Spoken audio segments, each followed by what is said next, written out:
The 2019 NFL Scouting Combine is in the books, and it was quite the performance by several of the top prospects in the 2019 NFL Draft. Here we're going to take a look at 8 guys who helped their stock the most and 5 whose stock was hurt the most. The winners and losers of the 2019 NFL Draft Scouting Combine.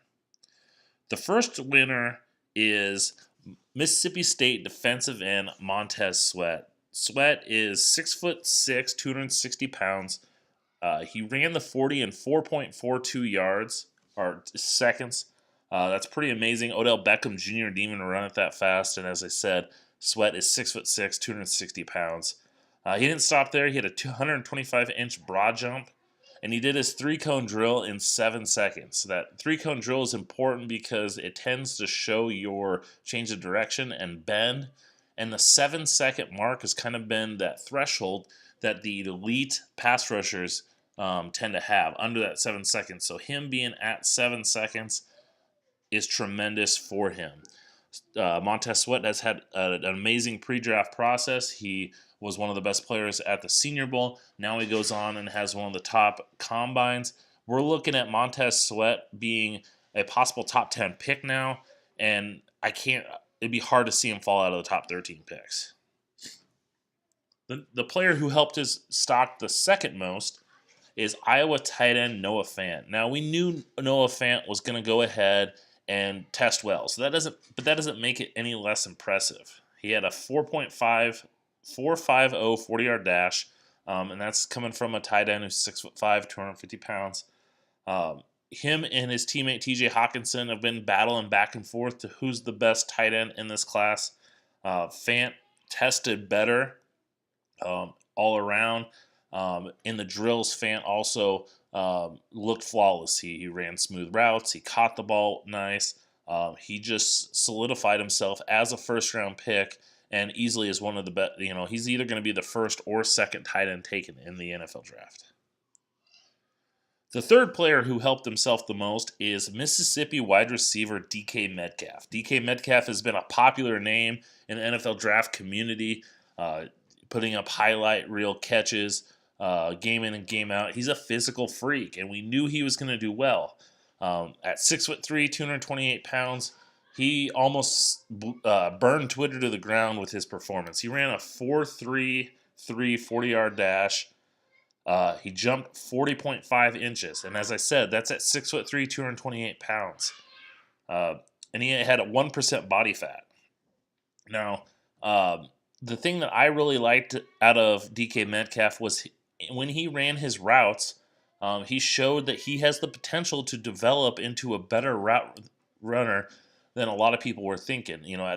At Mississippi, he ran mainly vertical routes, but he showed he's got the capabilities to be able to run some, go in and out of breaks a lot smoother than he indicated. Now, DK Metcalf did not test well in his 3-cone and in his short shuttle, and he finished in the bottom 3 percentile in those groups, but considering the type of receiver he is, it's not as big of a deal as we want to make it out. He could go as high as the top 10, but I think he solidified himself as a top 20 pick. 2 linebackers, Devin White and Devin Bush, really helped themselves out. The need for linebackers in this modern NFL who can run sideline to sideline and drop into coverage. You've got 2 of them right here. Devin White from LSU ran a 4.42 40-yard dash and jumped 39 inches, whereas Devin Bush ran a 4.4 40-yard dash, but also shined in the vertical leap, broad jump, and 3-cone. So they're showing their ability to play with speed and explosion. Devin White is now in the conversation as a top 10 pick, where Devin Bush not only solidified himself as a first-round pick, he could easily go in the teens, and it would be hard to see him falling past the Steelers at that 20th pick.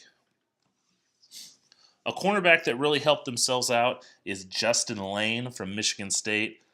Here's a guy that is 6'2", 198 pounds.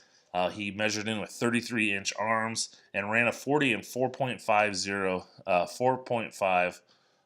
So a blazing time, but when you got that height, you've got that length, you don't need to be a 4.3 guy because your length can make up for some of that speed deficiency. Lane also shined in the drill work. A lot of the drill work doesn't suit a press man corner like Lane because he's used to being up on the wide receivers and just turning and running with them. But he played well. He was able to show change of direction, burst, and some fluid hips. Offensive tackle Andre Dillard is the next person that increased their stock. Dillard's been a favorite of mine. He ran the 40-yard dash in under 5 seconds. He was the only offensive tackle to do that. He ran the short shuttle, the 20-yard shuttle, in 4.4 seconds. That is elite for an offensive tackle. It's the second fastest for any offensive lineman. And if there's been studies that show that if you run in the 4.4s in that short shuttle for an offensive tackle, you tend to go on to have success in the NFL. So Dillard is definitely probably going to be one of the top tackles taken. He's one of the best true left tackles in this draft, whereas a lot of them are right tackles. So he's bound to be a popular name with NFL teams. And the final player that really helped their stock the most was North Carolina State center Garrett Bradbury. Bradbury was the top interior offensive lineman in this class coming in, and he solidified that. He ran a sub 5-second 40-yard dash. He was in the top 10 in every single time measurement, vertical, and having the best vertical leap and 3-cone drill.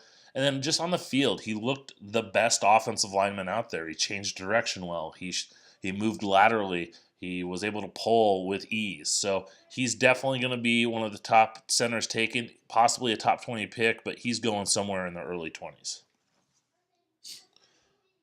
The players who hurt their stock at the combine, the number one guy, in my opinion, is Ja'Kai Polite, the defensive end from Florida. Here's a guy that we talked about as being a possible top 10 pick, and he went out there and struggled.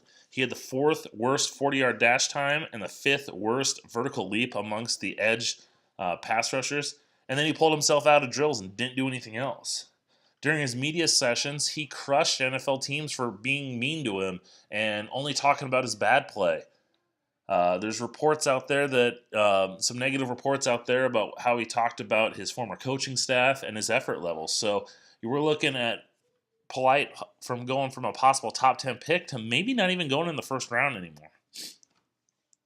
Georgia had a couple guys that struggled. The running back Elijah Holyfield, not a whole lot was expected of him coming in. He's a power back that does most of his work between the tackles. But he ran a 4.78 40, which was the second worst of any. He had fullbacks running faster than him. His 29.5-inch vertical leap was also the second worst amongst running backs. So, like I said, he wasn't looked to be a speed demon or super explosive, but those are numbers that usually players don't get drafted by. So instead of being a day 2 pick, a second or third round pick, he's a day 3 pick now and going to be pushing maybe in that 6th or 7th round. His teammate Ridley was another guy that a lot of people liked. There was a lot of Michael Thomas comparisons, but much like his teammate, he didn't do well. He ran a slow 4.60 40 time. He finished in the bottom of the vertical leap. He was the worst among the wide receivers and the cone drill. And people will say, well, Michael Thomas didn't run well or that. I compared the two. Not only is Thomas bigger, taller, and heavier, he was faster than him and tested higher than him in every other drill. So I don't think that comparison holds much water. Greg Little from Mississippi is another player that didn't help his stock.